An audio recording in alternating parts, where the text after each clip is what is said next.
Hi everyone, welcome to Natha studio. ಇವತ್ತೊಂದು simple ಆಗಿರುವಂಥ curry, ಅದು ಮೇಥಿ ಮಟರ್.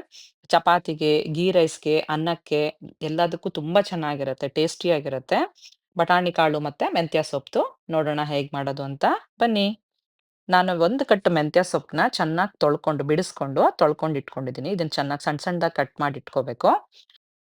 ಇಲ್ಲಿ ಬಾಣಲಿ ಬಿಸಿಗೆ ಇಟ್ಕೊಂಡಿದ್ದೀನಿ. ಅದಕ್ಕೆ 1 ಟೇಬಲ್ ಸ್ಪೂನ್ ಅಷ್ಟು ಎಣ್ಣೆ ಹಾಕ್ಕೊಳ್ತಾ ಇದ್ದೀನಿ. ಎಣ್ಣೆ ಬಿಸಿ ಆದ್ಮೇಲೆ 1 ಟೀ ಸ್ಪೂನ್ ಅಷ್ಟು ಜೀರಿಗೆ. ಜೀರಿಗೆ ಚಟಪಟ ಅಂತ ಅಂದ್ಮೇಲೆ 1 ಈರುಳ್ಳಿ.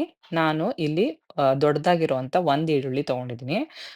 ಇದು ಮೆಜರ್‌ಮೆಂಟ್ ಹಾಗೇನೆ 1 ಈರುಳ್ಳಿ ತಗೊಂಡ್ರೆ 2 ಟೊಮ್ಯಾಟೊ ಸಾಕಾಗುತ್ತೆ.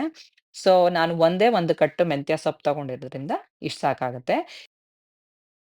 ಈರುಳ್ಳಿ ಚೆನ್ನಾಗಿ ಫ್ರೈ ಆಗ್ಬೇಕು. ಅಂದ್ರೆ ಟ್ರಾನ್ಸ್‌ಪರೆಂಟ್ ಆಗ್ಬೇಕು. ಈಗ ನಾನು ಒಂದು 15 ಕ್ಯಾಶ್ಯೂಸ್‌ನ ಹಾಕೊಳ್ತಾ ಇದ್ದೀನಿ, ಗೋಡಂಬಿನ. ಇದು ಗ್ರೇವಿ ಚೆನ್ನಾಗಿ ಬರುತ್ತೆ ಅಂತ ಹೇಳಿ ಅಂತ, ಕ್ರೀಮಿಯಾಗಿರುತ್ತೆ ಅಂತ. ಆಮೇಲೆ ಒಂದು 1/4 ಟೀ ಸ್ಪೂನ್ ಅಷ್ಟು ಅರಿಶಿನ ಹಾಕ್ಕೊಳ್ತಾ ಇದ್ದೀನಿ. ಆಮೇಲೆ 1 ಟೇಬಲ್ ಸ್ಪೂನ್ ಅಷ್ಟು ಜಿಂಜರ್ ಗಾರ್ಲಿಕ್ ಪೇಸ್ಟ್ ಹಾಕ್ಕೊಳ್ತಾ ಇದ್ದೀನಿ. ಶುಂಠಿ ಬೆಳ್ಳುಳ್ಳಿ ಪೇಸ್ಟ್. ಇದು ಆಪ್ಷನಲ್ ಇದು. ಬೇಡ ಅಂದ್ರೆ ಬರೀ ಶುಂಠಿ ಹಾಕ್ಕೋಬಹುದು. ಸೊ ಇದನ್ನ ಚೆನ್ನಾಗಿ ಕೈ ಆಡ್ಕೋಬೇಕಿವಾಗ.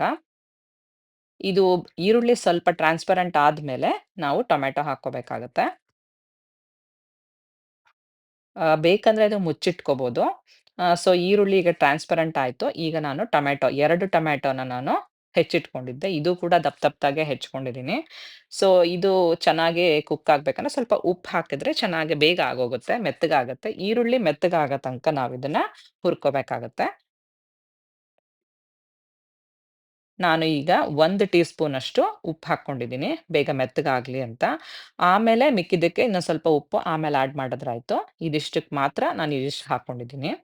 ಈಗ ಚೆನ್ನಾಗಿ ಹಾಕ್ಬಿಟ್ಟು ಸ್ವಲ್ಪ ಮುಚ್ಚಿಟ್ರೆ ಸಾಕು. ಇದಕ್ಕೆ ನೀರೆಲ್ಲ ಏನು ಹಾಕೋದ್ ಬೇಡ. ಹೀಗೆ ಬಾಡುತ್ತೆ. ಯಾಕೆಂದ್ರೆ ಟೊಮೆಟೊನಲ್ಲಿ ನೀರಿರೋದ್ರಿಂದ. ಸೊ, ಬೇಕಾದ್ರೆ ಮುಚ್ಚಿಟ್ಟು ಇಟ್ಟು ನಾವು ಬೇಯಿಸ್ಕೊಂಡ್ರೆ ಇದು ಬೇಗ ಮೆತ್ತಗಾಗುತ್ತೆ. ಈಗ ಇದು ಮೆತ್ತಗಾಗಿದೆ ಈಗ. ಸೊ, ಇದನ್ನ ನಾನು ಮಿಕ್ಸಿ ಜಾರ್‌ಗೆ ಟ್ರಾನ್ಸ್‌ಫರ್ ಮಾಡಿ ಇಟ್ಕೊಳ್ತೀನಿ. ಸ್ವಲ್ಪ ತಣ್ಣಗಾದ್ಮೇಲೆ ಮಿಕ್ಸಿಗೆ ಹಾಕ್ತೀನಿ. ಅಷ್ಟೊತ್ತಿಗೆ ನಾವು ಒಗ್ಗರಣೆಗೆ ನಾನು ಸ್ವಲ್ಪ ಬಟರ್ ಯೂಸ್ ಮಾಡ್ತಿದ್ದೀನಿ. ಬೇಕಾದ್ರೆ ನೀವು ತುಪ್ಪ ಅಥವಾ ಎಣ್ಣೆ ಏನ್ ಬೇಕಾದ್ರೂ ಯೂಸ್ ಮಾಡ್ಬೋದು. ಒಂದು 2 ಟೇಬಲ್ ಸ್ಪೂನ್ ಅಷ್ಟು ಬಟರ್ ಹಾಕ್ಕೊಳ್ತಾ ಇದ್ದೀನಿ, ಟೇಸ್ಟ್ ಚೆನ್ನಾಗಿರುತ್ತೆ ಅಂತ. ಇದಕ್ಕಿವಾಗ ಮಸಾಲೆ ಪದಾರ್ಥಗಳನ್ನ ಹಾಕೋಣ.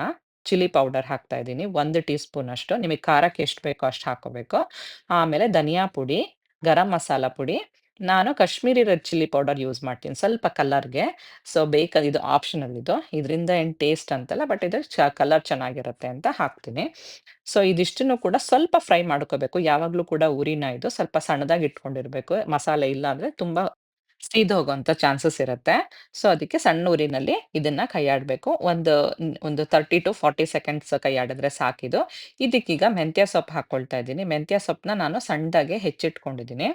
ಈ ಮೆಂತ್ಯ ಸೊಪ್ಪು ಸ್ವಲ್ಪ ಬೇಯೋದು ಸ್ವಲ್ಪ ಟೈಮ್ ತಗೊಳುತ್ತೆ, ಬೇರೆ ಸೊಪ್ಪಿಗಿಂತ ಎಲ್ಲ ನಮ್ಗೆ.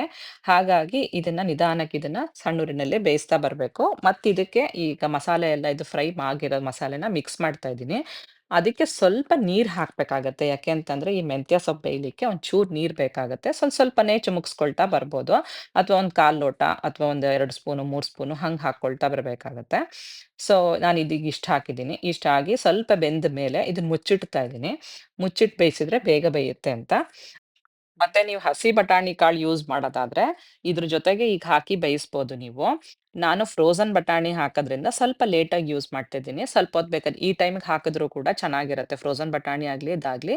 ಇಲ್ಲ ಹಸಿ ಬಟಾಣಿ ನೀವು ಯೂಸ್ ಮಾಡೋದಾದ್ರೆ, ಸ್ವಲ್ಪ ಬೇಯಿಸ್ಕೊಂಡು ಇದಕ್ಕೆ ಹಾಕಿದ್ರು ಕೂಡ ಡೈರೆಕ್ಟಾಗೆ ಆಗುತ್ತೆ. ನಾನು ಇದಕ್ಕೆ ಈ ಟೈಮಲ್ಲಿ ಹಾಕ್ಬೇಕಾಗಿತ್ತು. ಬಟ್ ಆದ್ರೆ ನಾನು ಸ್ವಲ್ಪ ಲೇಟಾಗಿ ಹಾಕ್ತೆ ಇದನ್ನ. ನಾನು ಮಸಾಲೆ ಹಾಕ್ದಾಗ ಹಾಕಿದ್ದೀನಿ. ಬಟ್ ಅದ್ರದ್ದು ಫ್ರೋಜನ್ ಆಗಿರೋದ್ರಿಂದ ಅದು ಬೇಗ ಬೆಂದ್ಬಿಡುತ್ತೆ. ಸೊ, ಹಾಗಾಗಿ ಏನ್ ತೊಂದ್ರೆ ಇಲ್ಲ. ಈಗ ಸೊಪ್ಪೆಲ್ಲ ಚೆನ್ನಾಗಿ ಬೆಂದಿದೆ. ಒಂದ್ಸತಿ ಹಿಂಗ್ ಇಚಿಕ್ ನೋಡಿದಾಗ ನಂಗೆ ಮೆತ್ತಗಂತ ಅನ್ಸ್ತು. ನಾನು ಇದಿಷ್ಟಕ್ಕೆ ಉಪ್ಪು ಹಾಕಿರ್ಲಿಲ್ಲ. ಬರೀ ಅದಕ್ಕೆ ಮಾತ್ರ ಹಾಕಿದ್ನಲ್ಲ. ಈಗ ಒಂದು ಅರ್ಧ ಸ್ಪೂನು ಉಪ್ಪು ಹಾಕಿ ಇದನ್ನ ಇವಾಗ ಕೈಯಾಡ್ತಾ ಇದ್ದೀನಿ. ಈಗ ನಾನು ಮಸಾಲೆ ಏನಿತ್ತೋ ಅದನ್ನ ತಣ್ಣಗಾಗಿತ್ತಲ್ಲ, ಅದನ್ನ ನಾನು ಮಿಕ್ಸಿ ಮಾಡ್ಕೊಂಡು ಚೆನ್ನಾಗಿ ನುಣ್ಣಗೆ ರುಬ್ಕೊಂಡು ಇಟ್ಕೊಂಡಿದ್ದೀನಿ. ಸೊ, ಅದನ್ನ ಇವಾಗ ಇದಕ್ಕೆ ಹಾಕ್ತೀನಿ.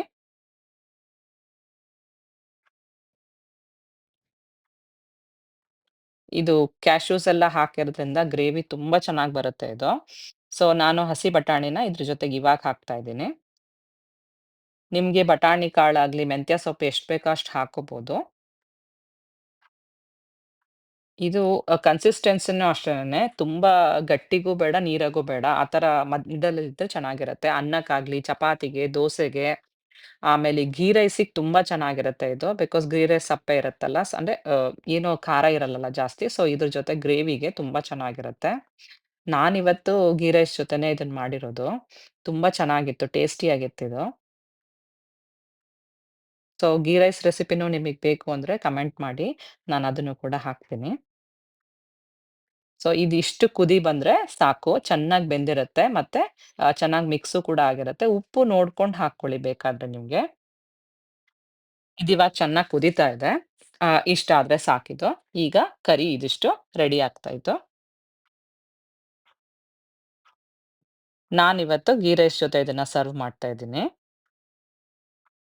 ಸೊ ಘೀ ರೈಸ್ ಮತ್ತೆ ಈ ಕರಿ ತುಂಬಾ ಚೆನ್ನಾಗಿರುತ್ತೆ ಮೇಥಿ ಮಟರು. ಸೊ ಒಂದ್ಸತಿ ನೀವು ಕೂಡ ಇದನ್ನ ಟ್ರೈ ಮಾಡಿ. ಹೇಗಿತ್ತು ಅಂತ ತಿಳಿಸೋದನ್ನ ಮರಿಬೇಡಿ. Thanks for watching. See you next week. Bye.